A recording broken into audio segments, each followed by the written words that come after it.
Hi, welcome. Enjoy the content. Subscribe and turn on notifications. Adam Kent never imagined his life could fracture. Not on an ordinary September afternoon. The world he had constructed was one of precision, of predictable inputs and reliable outputs. He was a logistics manager for a regional distribution center in Crestwood, Ohio. A man who spent his days ensuring that thousands of items moved from point A to point B with machine-like efficiency. His life outside of work was meant to operate on the same principle. His marriage, of 12 years, was a system, a functional one, at least in his assessment. Chloe Kent, 35 years old, was the system's other primary component. She was a kindergarten teacher, a profession Adam considered suitable as it involved schedules, structured activities, and the management of small, unpredictable variables. Children. Together, they had produced two further components. Their son Leo, aged 10, and their daughter Mia, aged 7. The family unit resided in a two-story colonial in a quiet subdivision. A physical asset that performed its function of providing shelter and projecting stability. On this particular Tuesday, Adam was in his office, reviewing shipping manifests. The rhythmic click of his keyboard was a comforting sound. The sound of order. His phone vibrated on the desk. A discordant note, in the symphony of his controlled environment. The name Mark flashed on the screen. Adam answered, expecting a routine inquiry about the upcoming weekend's fishing trip. But his friend's voice was wrong, tight, strained with an unfamiliar texture. Adam, man, I need to talk to you. In person. Adam frowned. His focus broken. An in-person meeting was an inefficient method of communication. For most matters. I'm a bit swamped. What's it about? Just.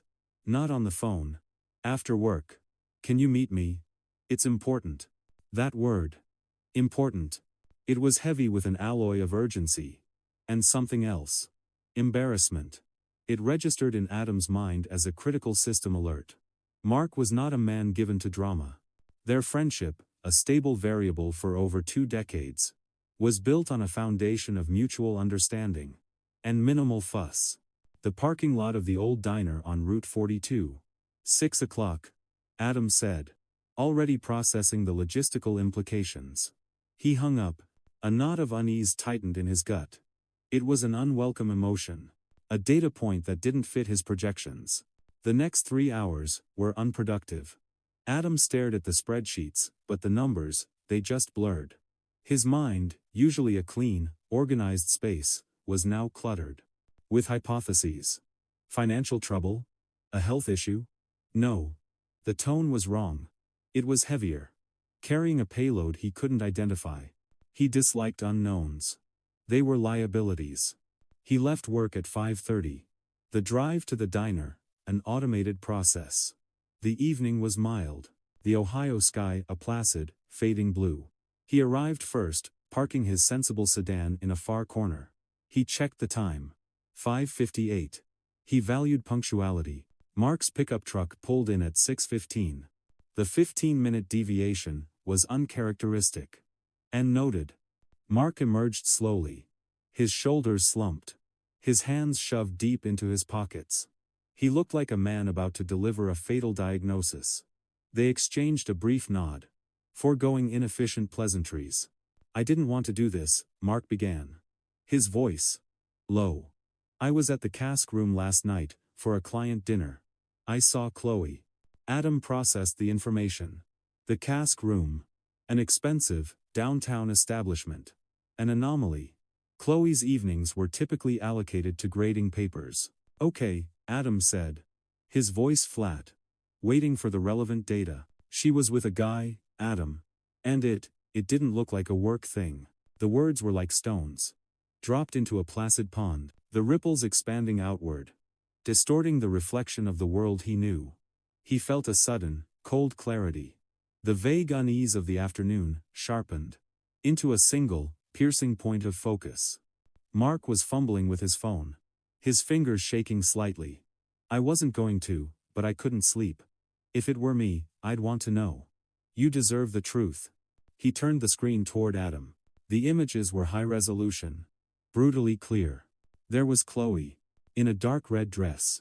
A dress Adam had never seen before.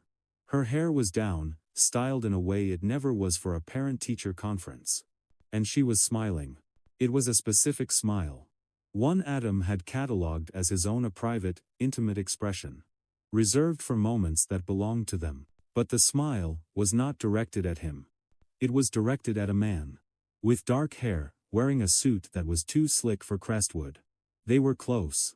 Too close. Their bodies angled toward each other in a way that breached standard social protocols. In the second photo, her hand was resting on his. In the third, they were laughing. Their heads tilted together. A portrait of effortless intimacy. From a life that was not his. Adam's mouth went dry. He felt a strange detachment. As if he were analyzing a security breach in a remote facility. A colleague? No. A business meeting? The data did not support these hypotheses. The body language, the setting, the dress. It was all evidence. Evidence of a significant, unauthorized deviation. When was this taken? His voice was a low rasp. A foreign sound. Last night. Monday, Mark said softly. She told you she was at a curriculum workshop, right? At the district office? Adam nodded. Slowly.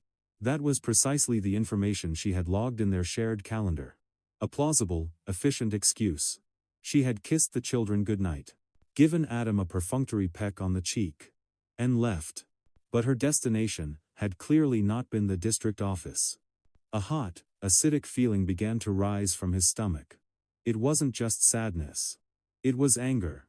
A cold, precise anger. At the breach of contract. The deliberate falsification of data. Who is he? Mark shook his head. Never seen him before. Look, Adam. But Adam wasn't listening anymore. He took out his own phone. Send them to me. All M's. His hands were perfectly steady as he received the files. He saved them. To a secure folder. He looked at his friend. The man who had just handed him the explosives to detonate his own life. Thank you, Mark, he said, his voice devoid of emotion. I appreciate your loyalty. Mark placed a hand on his shoulder. A brief, awkward gesture. Anything you need, man. Anything. He got back into his truck and drove away, leaving Adam alone, in the darkening parking lot. Adam stood there for several minutes, staring at the photos on his screen. They were evidence. Evidence of a crime against 12 years of their shared enterprise. Against the trust he had invested. Against the family unit they had built. His first instinct was to call her, to demand an immediate explanation. But he suppressed it. An emotional outburst would be counterproductive. It would cede control of the narrative to her. She would deploy tears, excuses, deflections. No, this situation required a strategy. He would not confront her over the phone. He would confront her on his own terms. In his own territory. In a way she could not escape. He would control the outcome. The drive home was an exercise in mental compartmentalization. Adam filed away the raw emotional data, the shock, the sting of betrayal into a temporary holding folder. Accessing it now would be inefficient. The priority was to maintain operational normalcy. For the sake of the children, he stopped at his mother-in-law's house. Leo and Mia scrambled into the back seat, their chatter filling the car with the familiar sounds of his life. Leo talked about a science project. Mia showed him a drawing. Adam responded at the appropriate intervals. His voice calm. His smile practiced. Inside, a chasm was opening. A vast, cold space between the man they saw, and the man who was now processing a catastrophic system failure. He had to protect them. They were his primary assets. Their stability was paramount. At home, he followed the evening protocol. Baths. Dinner. Chicken nuggets and fries, a meal with a high probability of successful consumption. He read them a chapter from a fantasy book, his voice even and measured. He tucked them into bed, inventing a plausible reason for their mother's continued absence. Mom had to stay late for that workshop, he said to Leo. Lots of important school stuff. The lie felt surprisingly easy on his tongue. It was just another piece of manipulated data, deployed for strategic purposes. Once their bedroom doors were closed, the silence of the house pressed in. He went downstairs to the living room, his operational theater. He turned off all the overhead lights, leaving only a single, small lamp in the corner, casting long, stark shadows. He placed his phone on the center of the coffee table, the screen dark, an exhibit, waiting for the accused. He sat on the sofa, his back straight, his hands folded in his lap, and waited. He was entirely calm. This was not a moment of passion. It was the beginning of a procedure. At 9:37, he heard the key in the lock. The sound, once a comfort, now signaled an intrusion. The door opened, and Chloe walked in. He observed her entrance with the detached focus of a security camera. Her cheeks were flushed. Her hair, still too perfectly arranged for someone who had spent the evening in a stuffy district office. Her movements were light, almost buoyant. She flipped on the main light switch. The sudden brightness flooded the room, and she froze, her hand still on the switch. When she saw him, sitting there in the semi-darkness, a statue, carved from suburbanite rage. "Adam, you scared me," she said, her voice laced with a forced, brittle cheerfulness. "Why are you sitting in the dark? Is everything okay?" He did not answer immediately. He let the silence stretch, letting the weight of the abnormal situation settle upon her. Then, with a slow, deliberate movement, he pushed the phone across the smooth surface of the coffee table. It slid to a stop, directly in front of her. "Explain this." The two words were flat, cold, and heavy as granite. Frowning, she stepped forward and picked up the phone. Adam watched her face, analyzing every micro-expression as she swiped the screen on. He saw the initial curiosity, the flicker of recognition, the sudden, sharp intake of breath. He saw the color drain from her cheeks, leaving her skin a pale, waxy canvas of panic. Her mouth opened, then closed. She looked from the phone to him, her eyes wide with a terror he found grimly satisfying. "Adam, I can explain," she stammered, her voice cracking. "It's not what it looks like." A weak, pathetic defense. They both knew. It was exactly what it looked like. The data was irrefutable.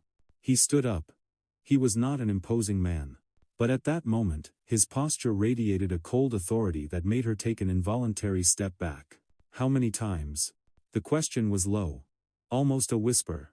But it cut through the tense air of the room like a scalpel. She shook her head, tears beginning to well.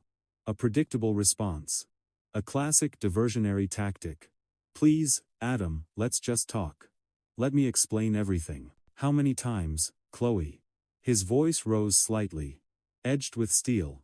He was not asking for information. He was demanding a confession. "How many times did you leave this house? Look our children in the eye, kiss me, and then go to meet him?" The confrontation that followed was not a dialogue. It was an interrogation. And Adam was in complete control. Chloe's defenses crumbled. She collapsed onto the floor, a heap of sobs and apologies on the beige living room rug. Between ragged breaths and choked tears, the truth emerged. In fractured pieces. 4 months.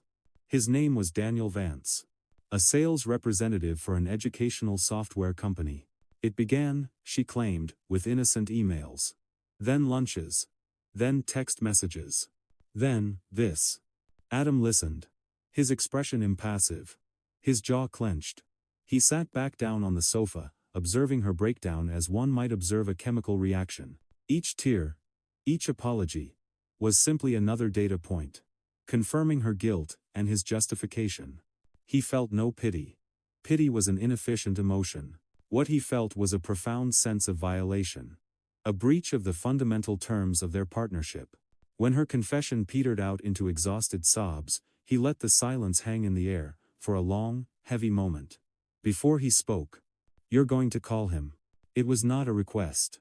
She looked up, her face streaked with mascara. "What? You heard me. You are going to call him. Right now. In front of me. And you are going to end this." "Adam, no, please," she begged. "It's late. We can talk in the morning. Let's not do this now." "There is no way to discuss this, Chloe," he said. His voice dangerously calm. "This is not a negotiation. You will call him now. Or I will find his number. Call him myself, and have a very frank conversation. With his wife." That froze her. Wife? The word was a faint, horrified whisper. Adam picked up his own phone. A quick, efficient search earlier in the evening had yielded a complete profile. Married. 3 young children. A gallery of photos, depicting a happy, smiling family. "You didn't know he was married?" Adam asked, his tone dripping with skepticism. She shook her head weakly. A gesture that could have been a lie. Or the truth. At this point, Adam determined. It was irrelevant. With hands that trembled violently, Chloe retrieved her phone. She found his contact, and pressed the call button. The ringing echoed in the silent room. Each tone a hammer blow against the wreckage of their marriage. A man's voice, thick with sleep and confusion, finally answered. "Chloe. It's almost 11. What's wrong?" Adam gestuurd. "Speaker." She obeyed. "Daniel," she began, her voice a broken whisper. My husband found out. He knows. He knows everything." A long pause. Followed by a string of muffled curses. Before the man could formulate a response, Adam took the phone from Chloe's limp hand. "Daniel Vance, this is Adam Kent," he said. His voice clear and cold as ice. "You have 24 hours to inform your wife of the affair you have been conducting with mine. If you fail to do so, I will do it for you. I have photographs. I will send them. The choice is yours." Daniel started to stammer something pathetic, a half-formed excuse, but Adam hung up. Mid-sentence. He had delivered his terms. There was nothing further to discuss. He tossed the phone back onto the sofa beside her. He looked down at her. A crumpled figure of shame and despair. "The marriage is over," he announced. With a finality that left no room for appeal. "You will sleep in the guest room tonight. Tomorrow morning, you will start looking for an attorney. Because I will be retaining mine. And as for the children, we will let a judge determine who is better suited to provide them with a stable and moral environment." He turned and walked out of the room. He went upstairs, checked on his sleeping children, and then went into his own bedroom. Closing the door, he felt nothing. No sadness. No anger. Just the quiet, grim satisfaction of a necessary procedure. Successfully initiated. The days that followed were a blur of methodical action. He was a manager, and his life was now a project in dire need of restructuring. He retained Helen Croft, a family law attorney with a reputation for being surgically precise in custody disputes. In their first meeting, he presented the photographs and a detailed, chronological account of the confrontation. Helen listened, her expression unreadable. When he was finished, she simply nodded. "The evidence is strong. Adultery demonstrates a pattern of poor judgment and deceit." Adam's strategy was simple and brutal.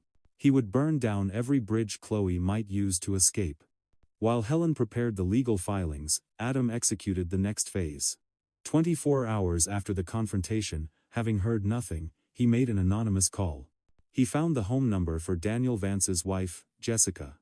Using a disposable number, he called. And, in a disguised, neutral voice, he informed her that she should look into her husband's activities on Monday evenings. Specifically, his dinners at the Cask Room. He suggested she ask him about a kindergarten teacher named Chloe Kent. Then he hung up. The fallout was immediate and spectacular.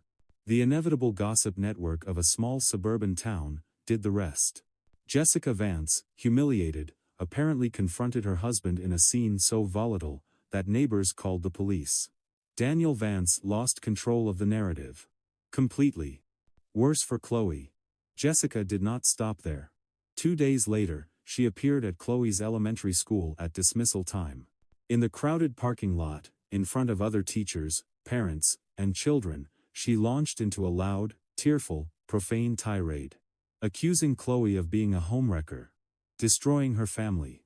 One of the parents filmed it. By that evening, the video was circulating in a private Crestwood community Facebook group. Within 48 hours, the entire town was buzzing. The school's principal, Mrs. Albright, called Chloe into her office the following Monday. The meeting was brief. The public scandal, the loss of trust, her position was untenable. Chloe was given a choice: resign voluntarily, or face a formal disciplinary hearing that would permanently tarnish her teaching license. Emotionally shattered and utterly depleted, Chloe signed the resignation letter that afternoon. Daniel Vance's fate was equally swift. The company he worked for, inundated with complaints, terminated his contract for conduct unbecoming. Within weeks, both Chloe and Daniel were unemployed, facing bitter divorces, and socially ostracized. Adam observed these developments from a distance, feeling a grim sense of order being restored. These were not acts of revenge. They were logical consequences. Actions, as he well knew, always have reactions. The divorce proceedings dragged on for 7 agonizing months. A tedious, but necessary, process. The outcome was predictable. Adam's life was a fortress of stability. He maintained his job, his home, a consistent, unwavering routine for the children. He was portrayed in court as the stoic, reliable father. The victim, Chloe's position, by contrast, was one of complete collapse. Her lawyer, a weary, court-appointed man, could not build a credible defense. She had engaged in an affair. She had lost her job. She was, in the cold language of the court, the unstable parent. The witnesses solidified Adam's case. Mark testified reluctantly. Jessica Vance gave a tearful, dramatic testimony. Chloe argued for shared custody, pleading that a personal mistake should not invalidate her years as a devoted mother. But her pleas sounded desperate. Against the cold, hard facts, the final ruling was delivered by Judge Harold Morris, a man known for being unsentimental. He reviewed the evidence, listened to the testimonies, and delivered his verdict. In a direct, unequivocal tone, he acknowledged that infidelity alone did not disqualify a parent. However, the specific circumstances, the public scandal, the job loss, the financial instability, the sustained deception, demonstrated a profound lack of judgment on Chloe's part. In contrast, Adam Kent had demonstrated an unwavering ability to provide a stable, secure environment. The conclusion was therefore unavoidable. Adam was granted sole physical custody of Leo and Mia. Chloe would be permitted supervised visitation for the first 3 months, to be reassessed, pending her ability to secure stable housing and employment. Furthermore, she was ordered to pay a nominal amount of child support, a ruling that underscored her complete loss of standing. On a cold, gray day in April, they met to sign the final papers. Adam felt a strange sense of emptiness. There was no victory. Only the deep, bone-weary exhaustion of a long campaign, finally concluded. Chloe signed the documents with silent tears streaming down her face. Adam offered no words of comfort. He watched her sign, his expression neutral. Their 12-year partnership was now officially dissolved, reduced to a stack of paper and a pair of signatures. When she left the office, a ghost drifting out into the cold afternoon, Adam remained seated for another 20 minutes. He breathed in, and then out. He had successfully managed the crisis. He had protected his assets. He had won. 8 months later, Adam's new life had settled into a rigid, predictable rhythm. He was the sole operator of the household, a role he executed with logistical precision. He woke at 6 every morning. He prepared breakfast. He drove the children to school, went to work, picked them up, supervised homework, prepared simple dinners. The system ran smoothly. On the alternating weekends when Chloe had her visitation, a profound quiet would descend upon the house. Adam used the time productively. He went to the gym. He met Mark for a beer. He was not yet ready to consider dating. The breach of trust was too recent. The wound, too deep. He was functional, present, and in control. He told himself. He was at peace. The children were adjusting. There were difficult moments. Nights when Mia cried for her mother. Mornings when Leo was quiet and withdrawn. Adam had taken them to a child psychologist. Slowly, the routine provided a sense of security. They began to smile more freely, to have friends over, to act like children again. Adam logged these as small, significant victories. Chloe, meanwhile, was living a different reality. Adam knew, through the town's efficient gossip mill, that she had found a job in a call center, earning a fraction of her former salary. She lived in a one-bedroom apartment on the far side of town. Her weekends with the children, the only light in her diminished world. He also heard that Daniel Vance had moved to Cleveland. To start over. The desperate affair that had wrecked two families, had, predictably, not survived the fallout. The last time Adam saw Chloe was on a Saturday afternoon. During a custody exchange. In the neutral parking lot of a public library, he arrived with Leo and Mia, who ran to their mother, their faces alight with the uncomplicated joy of children who still loved her. Chloe knelt and hugged them tightly, burying her face in their hair. When she looked up, her eyes met Adam's over their heads. He saw a sorrow in them so deep, so vast, that it almost registered as a flicker of pity in his own chest. An unexpected system error. But then, he immediately overrode it. He recalled the image of the red dress. He replayed the audio of her lies. The flicker of pity was extinguished. Replaced by the cool, cultivated indifference that had become his primary emotional shield. He gave her a curt nod. "Have a good weekend," he said. His voice flat. He turned and walked back to his car. Without looking back. Driving home. The silence of the car was absolute. He thought about how quickly a life could be dismantled. How trust, built over years, could be pulverized in a single moment. But then he thought of other things. He thought of Leo asking for help with his model rocket. Of Mia proudly showing him a drawing, a picture of a family of 3. He thought of the small, stable components that remained in his life. When he pulled into his garage and walked into the quiet house, he did not feel loneliness. He felt order. A peace earned through pain. A stability forged in the fires of betrayal. He no longer had Chloe, but he no longer wanted her. He had his dignity. He had his children. And he had the absolute certainty that he had done what was necessary. He poured himself a glass of iced tea and sat on the living room sofa. In the exact spot where it had all begun, a small, bitter smile touched his lips. Life hadn't given him the happy ending he had once planned for. But it had given him something else. The chance to rebuild. On his own terms. And the hard, necessary lesson. That some systems are too broken to be fixed. And must simply be dismantled. Adam Kent did not know what the future held, but he knew he would face it. With his head held high. In his silent kingdom. Of one. And for now, that was enough. Thank you for watching the video. If you enjoyed it, don't forget to subscribe to the channel and turn on notifications so you won't miss any updates. See you next.